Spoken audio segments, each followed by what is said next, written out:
widespread damage and devastation on Kauai. Really heartbreaking to see all the damage done to homes, roads, as well as public facilities.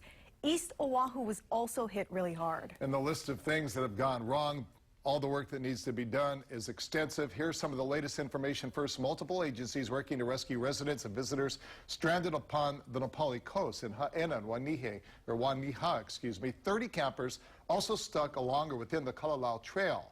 152 people already evacuated by helicopter, another 121 taken out of the areas by bus. They're also trying to bring in food, water, and other supplies to those areas.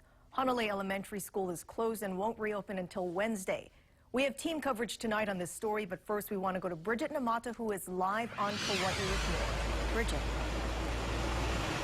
Oh, Marissa Dash, what we have seen on the north shore of Kauai is heartbreaking. Landslides, trapping residents from getting supplies, upturned vehicles, upturned trucks, homes on the verge of collapsing.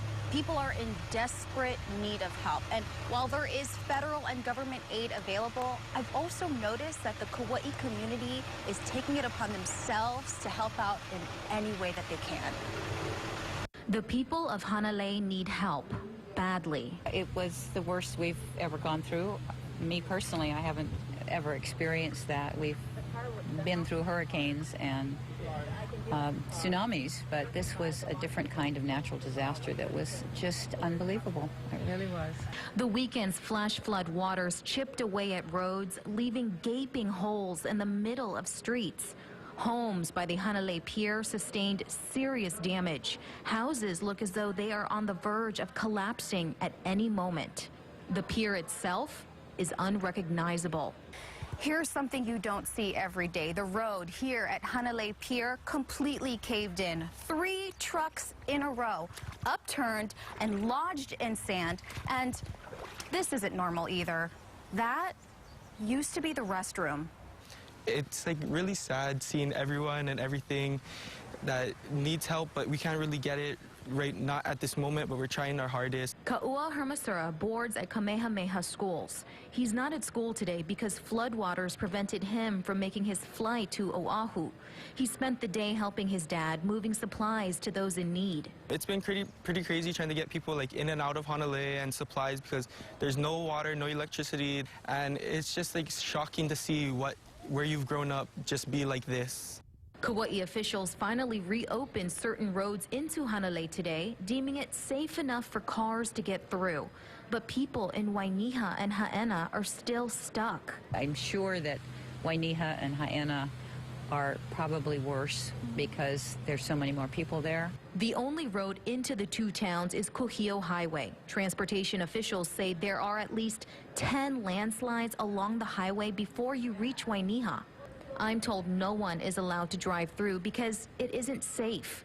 Still, that isn't stopping some from making the trek to help their fellow Garden Isle residents, even if that means pulling the car over and going by foot to bring water to those in need.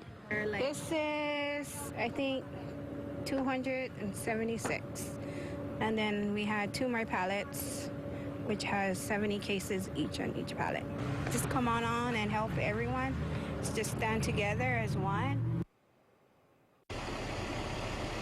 Now, because of the 10 landslides blocking Kuhio Highway, making it virtually impossible to get boots on the ground to bring supplies, over 100 people from Wainiha and Ha'ena have actually been airlifted to safety to shelter at Kilauea Gym. We'll continue to follow the latest developments. Stay with KHON. Reporting live from Kauai, I'm Bridget Namata, sending it back to the studio. Bridget, thank you.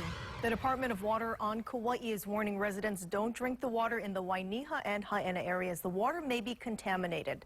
The state has also issued an advisory asking everyone to stay out of the floodwaters because it could have bacteria in it. Rule of thumb, if the water is brown, stay out. And as you heard Bridget mention a moment ago, many North Shore parks, mostly along the Na Pali coast, are shut down. Ha'ena State Park, Polihali Beach Park, portions of the Waialua River too. Some of them are expected to be shut down indefinitely because the damage is so extensive.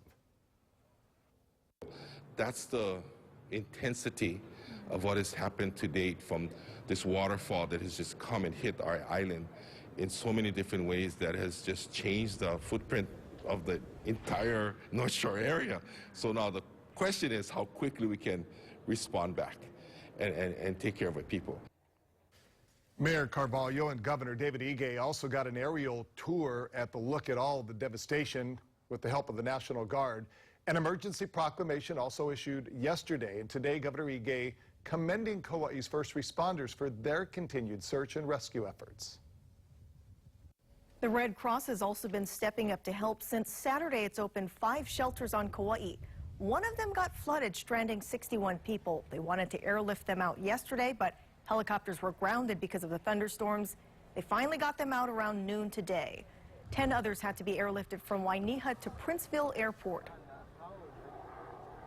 We've already had people going from door to door in the different harder hit communities, and we are addressing their concerns right now.